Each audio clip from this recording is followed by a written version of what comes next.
Greetings, my cherished, faithful, and beautiful family. I am your brother, Mr. Davies. May the Creator of heaven and earth shield you with His divine protection. May He grant the women of this family, our mothers, our sisters, our daughters, courage, dignity, and unconditional love. May every man here learn that true power lies in protecting, not controlling.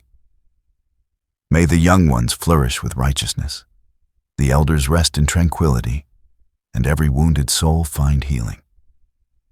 May abundance fill your homes, joy overflow in your hearts, and light guide your every step. Amen. My precious family, you are the reason I breathe. Every tale I share carries a piece of my soul, woven with dedication and purpose. When you stay until the final word, you validate my calling and strengthen our bond. Together, we are unstoppable. For genuine family stands united forever. Tonight's story will ignite your rage before it restores your faith. A billionaire husband, drunk on arrogance, abandoned his 8-month pregnant wife in the freezing rain to teach her a lesson, believing she was helpless and alone. But what this fool never suspected was that her secret bodyguard had been silently observing every act of cruelty. When that storm came, this hidden protector shocked everyone with a move nobody saw coming. To those joining our circle for the first time, welcome home. Trust is earned, not rushed. Within these walls, loneliness does not exist. This is more than entertainment. This is your sanctuary, your tribe, your forever family. If you're ready to be part of something real, right here. If your loyalty runs deep, write Mr. Davies. I'm with you. Now let me show you what happens when wickedness meets its match. He thought the rain would wash away her pride. He didn't know it was washing away the only reason she had left to stay. Family, pull up a chair and listen closely. They say you never truly know a man until you tell him no. Some men think power is about control, about leaving someone out in the cold just to see if they'll beg to come back in.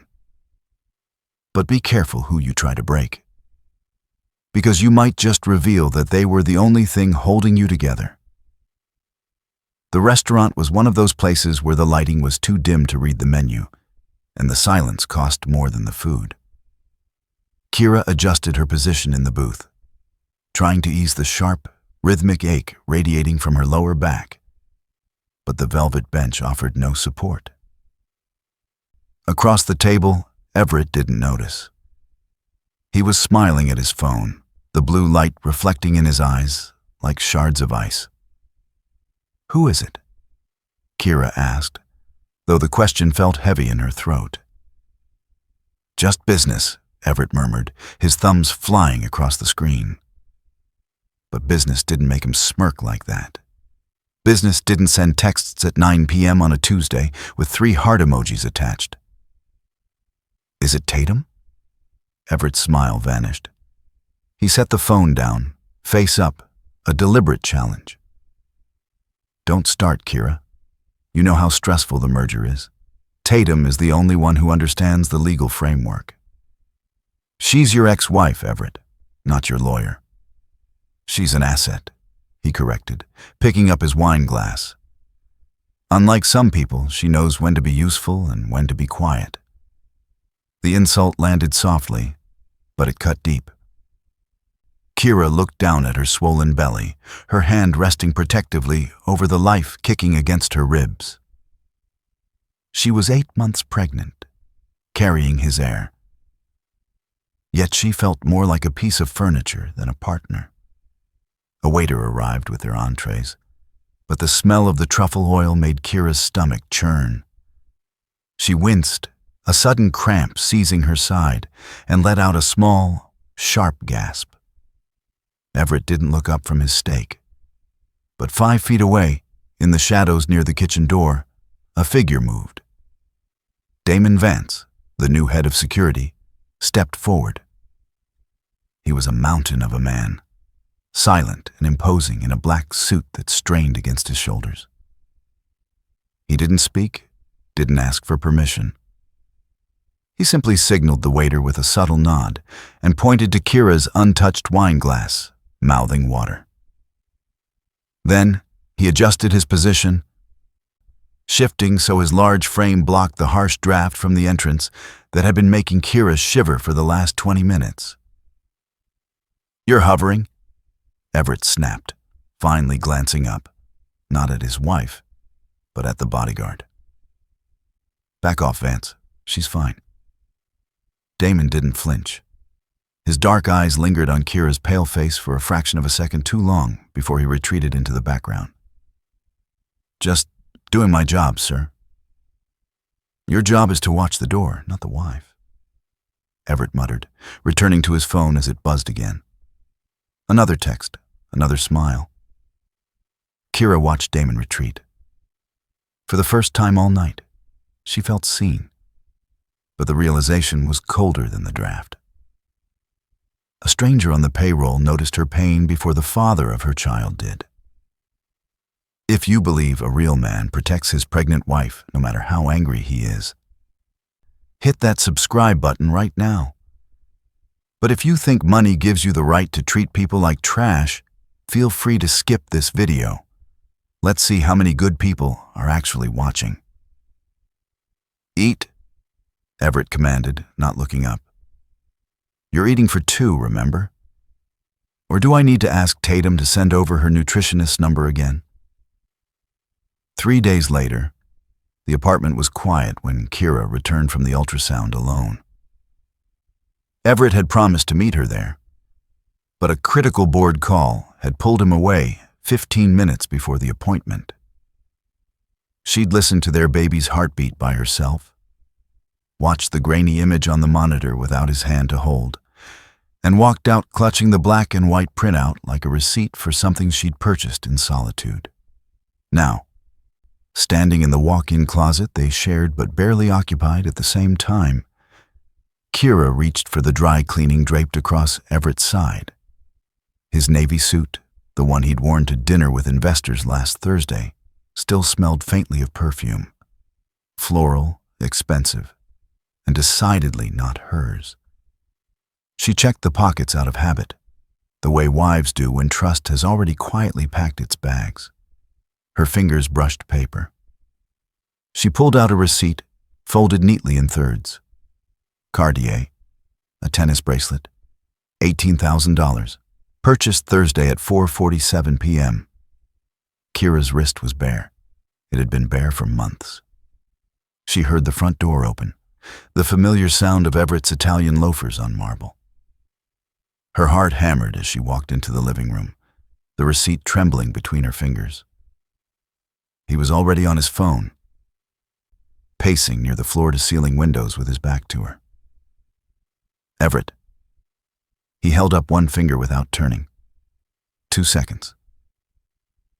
"Everett, I said 2 seconds, Kira." His tone was clipped, dismissive, the same voice he used with assistants who interrupted conference calls. She stood there, the paper crumpling slightly in her fist, waiting. 30 seconds passed, then a minute, then 2. He laughed at something the person on the other end said, his shoulders relaxing in a way they never did when she spoke. Finally, he ended the call. "What?" He turned, his expression already annoyed. "Who did you buy this for?" She held up the receipt. His eyes flicked to the paper, then back to her face. No guilt, no surprise, just irritation. "That's none of your concern." "It's $18,000, Everett, on my card. My money." He walked past her toward the bar cart. "And before you spiral into another hormonal interrogation, it was a business gift. A thank you for someone who actually helped close the Mercer deal." "Tatum." He poured himself 2 fingers of scotch. "She earned it." The words hung in the air like smoke. Kira felt the baby kick, hard as if in protest. Her knees weakened and she reached for the back of the sofa to steady herself. That's when she noticed him. Damon stood in the doorway, exactly where Everett had posted him an hour ago. He wasn't looking at his employer, he was looking at her. In his hand, condensation already beating on the glass, was a bottle of water. He crossed the room in 3 silent strides and placed it on the table beside her. Their eyes met. He didn't say a word. He didn't have to. The look said everything. I see you. I see what he's doing. And you're not invisible. The Bentley's interior smelled like leather and lies. Rain streaked the windows as Everett navigated through midtown traffic, his jaw set in that particular way that meant the conversation was over before it began. But Kira was done reading his moods, done swallowing words that burned in her throat. You gave her $18,000. Her voice was steady, quiet, dangerous. We're not doing this again. Everett didn't take his eyes off the road. You bought your ex-wife a bracelet that costs more than most people make in 6 months, and I'm supposed to just, what? Smile and be grateful you came home? You should be grateful. His knuckles whitened on the steering wheel. That bracelet secured a deal that will keep you in that penthouse, in those designer maternity clothes you love so much. Everything you touch, I paid for. I'm carrying your child, Everett. Your heir. Doesn't that count for something? He laughed, sharp and mirthless. You think pregnancy is a career? Tatum runs a law firm. Tatum closed the Mercer acquisition. What exactly have you contributed besides complaints and mood swings? The baby kicked hard, as if reacting to the venom in his voice. Kira pressed her hand to her belly, feeling tears prick her eyes. But she refused to let them fall. I'm your wife. You're an accessory, Everett corrected. A beautiful one, I'll admit. But lately you've forgotten your place. All this jealousy, these accusations, it's exhausting, Kira. Frankly, it's beneath you. Beneath me? You're texting her at dinner, buying her gifts. And I'm the problem? Everett's hand slammed against the steering wheel. The sudden violence of it made Kira flinch. Enough! His voice filled the car like thunder. I am tired of your ingratitude. I gave you everything. A name, a home, a life people would kill for. And all you do is whine about a woman who actually earns her keep. Everett. No. He cut the wheel hard, pulling off the highway onto a dark service road Kira didn't recognize. Trees pressed close on either side, their branches clawing at the windows. Rain hammered the roof. You need a lesson in gratitude. You need to remember what life looks like without me. Fear spiked through her chest. What are you doing? Where are we going? We're not going anywhere. He pulled over onto the shoulder, thrown gravel pinging against the undercarriage. The road stretched empty and black in both directions. You are. He reached across her, his cologne suffocating, and unlocked her door.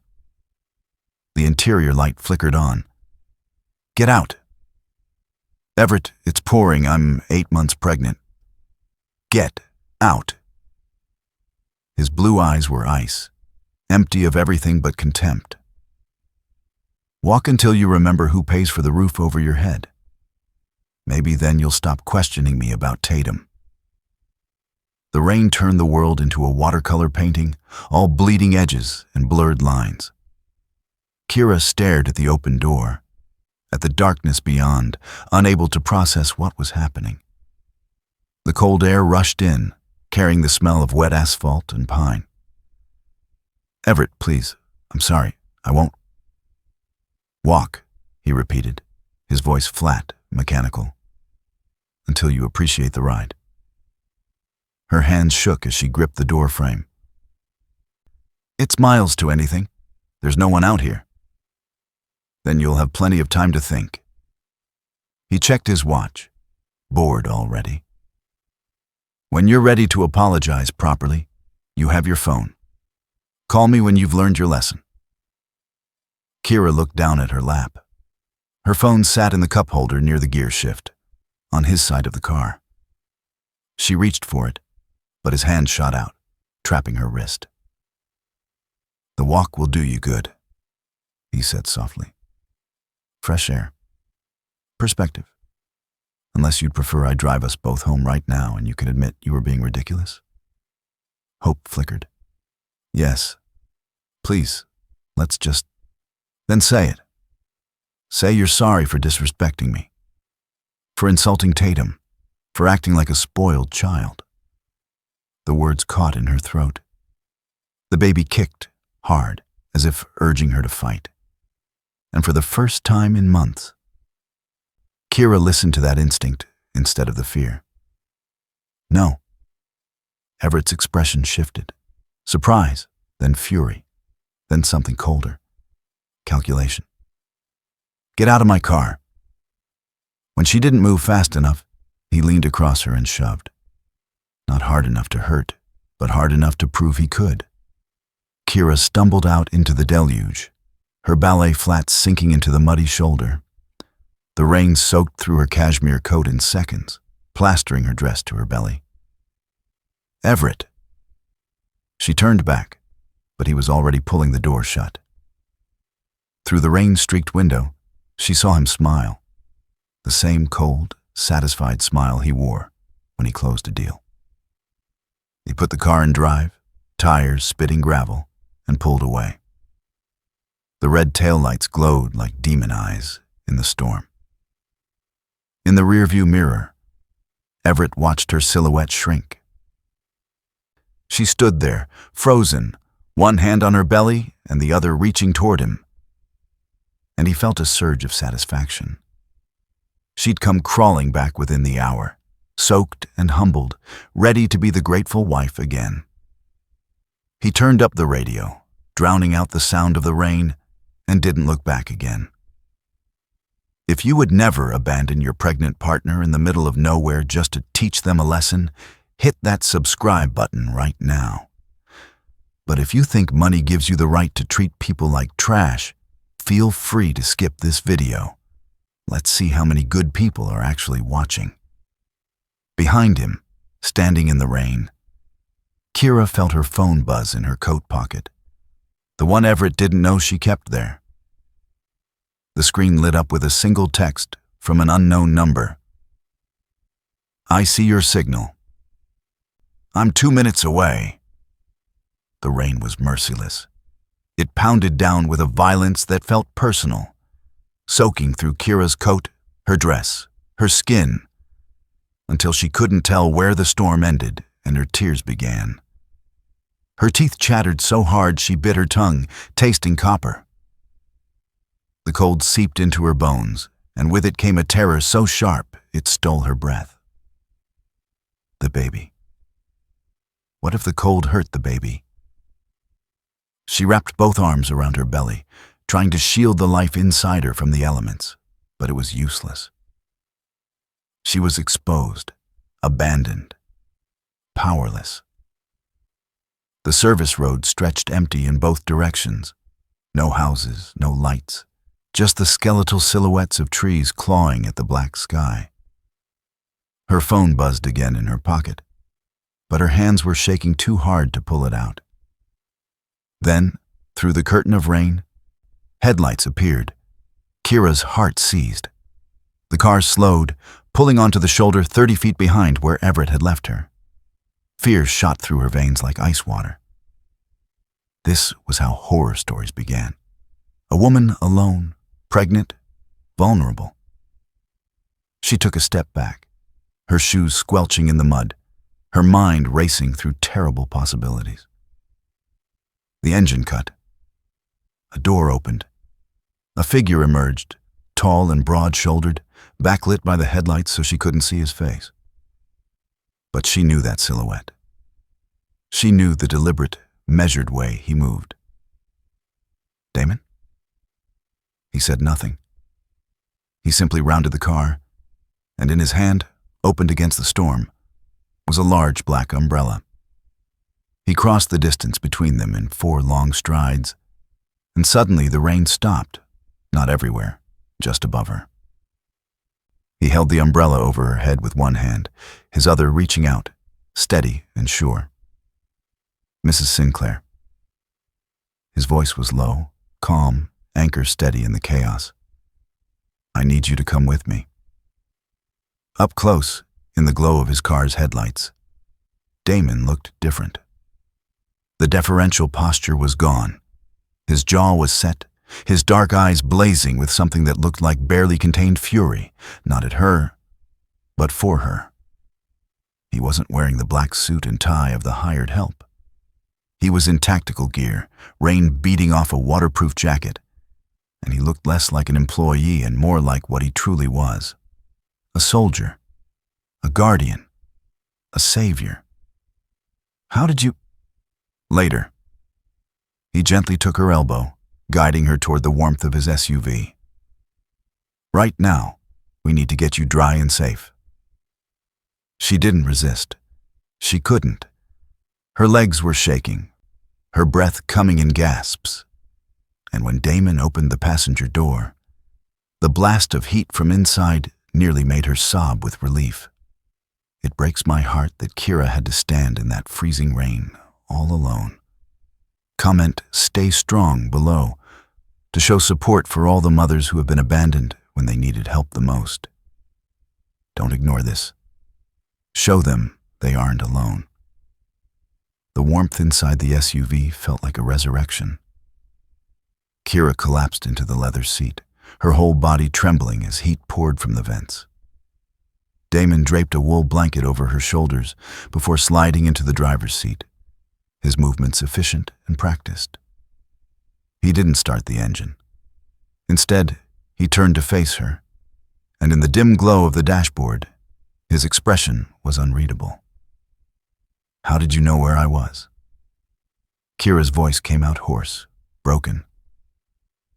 "I've been tracking you for 6 months, Mrs. Sinclair. Every move, every trip, every time he raised his voice." Damon reached into the console and pulled out a sleek black folder embossed with gold lettering she recognized instantly. Langston and Associates, her father's firm. Her father, who died 3 years ago, leaving her, she thought, with nothing but debt and grief. "I don't understand." "Your father knew?" Damon's voice was steady, careful. "He knew what kind of man Everett Sinclair was before you walked down that aisle. He tried to warn you, but you were in love. So he did the next best thing. He hired me." Kira stared at the folder, her mind refusing to process the words. "My father's been gone for 3 years. And I've been on retainer for 4. Damon opened the folder, revealing documents, photographs, financial records. "Your father came to me a year before he died. He said, 'When my daughter realizes she married a monster, I want someone there to catch her.' He called it the Red File, his contingency plan." "Contingency for what?" "For everything." Damon pulled out the first document, a trust agreement bearing her name. "Your father didn't die broke, Kira. He moved his assets into an irrevocable trust with you as the sole beneficiary. Everett never knew because it was established offshore, managed by a firm Sinclair's lawyers never thought to investigate. There's $43 million waiting for you. Your father made sure you'd never be trapped." The number didn't register. It was too big, too impossible. Kira's hands shook as she touched the paper, half expecting it to dissolve. "And this," Damon continued, pulling out a second stack bound with a red rubber band, "is 3 years of evidence. Everett's shell companies, his tax fraud, his offshore accounts. Your father started the file. I finished it. Everything you need to bury him. Kira looked up, tears streaming down her face, not from fear this time, but from something else. Relief, rage, power. I don't work for Sinclair, Damon said quietly. I never did. I work for the Langston estate. I work for you. Outside, the rain continued to fall. But inside the SUV, Kira felt the first spark of something she hadn't felt in years. Control. The penthouse was silent when Everett pushed through the door. Not the comfortable quiet of solitude, but the hollow absence of something that should be there. He tossed his keys onto the marble console, the clatter echoing too loud in the empty space. Kira? He pulled off his jacket, shaking off the rain. No answer. Good. Let her stew a little longer. He checked his phone, 10:47 p.m. She'd been out there for nearly 2 hours. Surely by now she'd learned her lesson, called him with tears in her voice, ready to apologize. He scrolled through his recent calls. Nothing. No missed calls, no voicemails. Not even a text. Everett frowned. He opened her contact and pressed dial. It rang once, twice, then went to voicemail. He tried again. Same result. A third time. Straight to voicemail, as if the phone had been turned off. Something cold flickered in his chest. Not concern exactly. More like irritation at a plan gone awry. He walked through the apartment, checking rooms like a landlord inspecting property. The bedroom, untouched. Her side of the closet, all her clothes still hanging in their color-coded rows. The nursery they'd been preparing, dark and silent. The crib still wrapped in plastic. His phone buzzed. Finally. But it wasn't Kira. It was an automated alert from Chase private client. Account alert. Unusual activity detected. Please contact us immediately. Everett's jaw tightened. He dialed the 24-hour banking line, entering his account number with sharp, angry jabs. Mr. Sinclair? The banker's voice was overly professional, carefully neutral. Thank you for calling. I'm afraid there's been a hold placed on your accounts, pending an investigation. A what? Everett's voice went dangerously quiet. An investigation, sir. We received documentation this afternoon from the SEC indicating possible irregularities in several of your offshore transactions. All accounts linked to Sinclair Holdings have been frozen as a precautionary measure until... Who authorized this? I'm not at liberty to... Who authorized this? Each word was a bullet. The documentation came from a law firm, sir. Langston and Associates. They're acting as... Everett ended the call, his hand trembling. Langston. Kira's father's firm, the one that had supposedly dissolved after the old man's death. He pulled up his banking app, watching in real time as red frozen tags appeared across every account. His personal checking, his investment portfolio, the company operating fund, $43 million, locked. He tried Kira's number again. Voicemail. Then it hit him. Not fear. Not yet. But the first cold whisper of it. What if she wasn't calling because she didn't need to? What if the scared, grateful wife he'd left on that road was never coming back? Everett stood alone in his silent penthouse, rain streaking the windows, and for the first time in his life, felt the ground shift beneath his feet. Everett found them at dawn. The safe house was a modern glass structure tucked into the hills outside the city. The kind of place that cost more per night than most people's mortgages. He'd tracked Kira's credit card, or tried to, only to discover it had been canceled. Then he'd tried her phone's GPS, but the signal was dead. Finally, in a moment of desperation he'd never admit to, He'd threatened his own IT department until they'd pulled traffic camera footage of Damon's SUV heading north.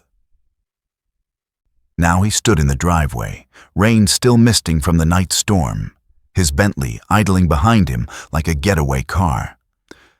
Through the floor-to-ceiling windows, he could see her.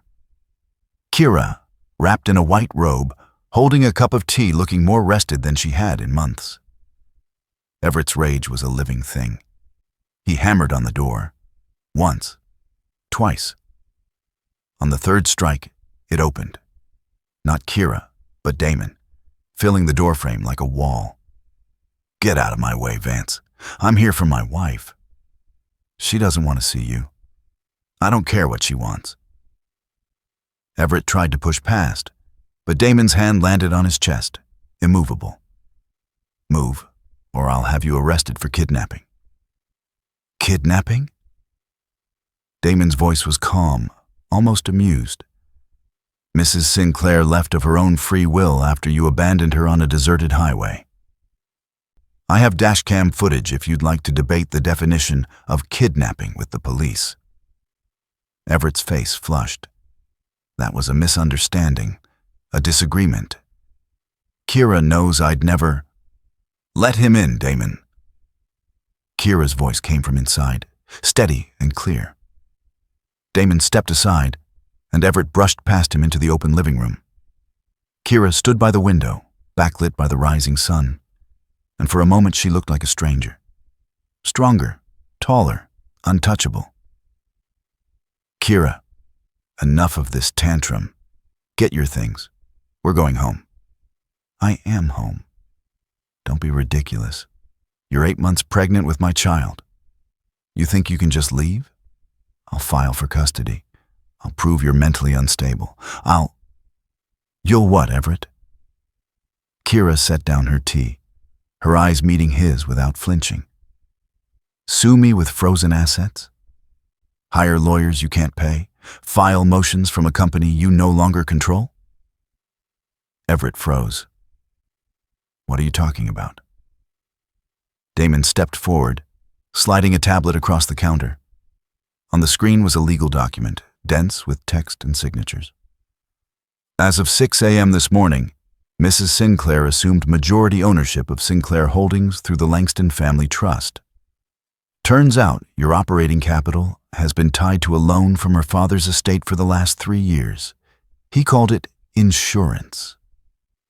That's impossible. She's not your wife anymore, Sinclair. Damon's voice was granite. She's your landlord. Everett thought he could throw Kira away like trash, but karma had other plans. Like this video, if you believe that what goes around always comes back around. If you don't like it, you're basically saying Everett was right to leave her there. The video went live at 7:32 a.m. Kira uploaded it herself, sitting at the safe house dining table with Damon standing behind her like a sentinel. The footage was crystal clear.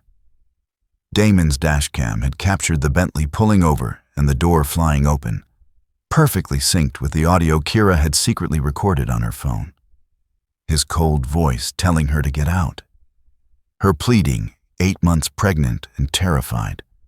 The door slamming, the taillights disappearing into the rain. And in the final frame, Kira's silhouette, small and alone, hand pressed to her belly. The caption was simple. "This is what my husband considers a lesson in gratitude." Within 20 minutes, it had 10,000 shares. Within an hour, it was trending.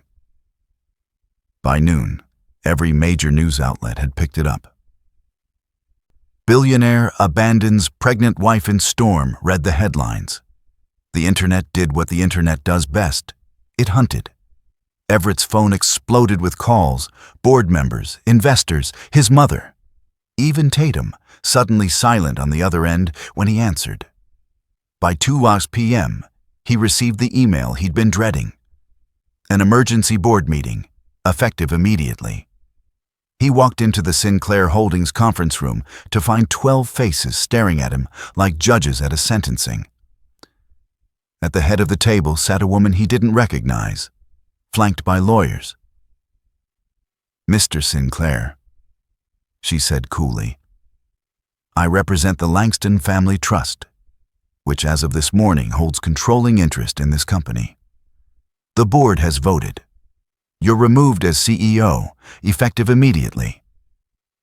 Security will escort you out." Everett looked around the table, at the men and women who'd smiled at his Christmas parties, who'd toasted his deals. Not one of them met his eyes. "You can't do this. I built this company." "You built it on my client's father's capital," the lawyer corrected. "And you destroyed it with your character." The vote was unanimous. 2 security guards appeared at his shoulders.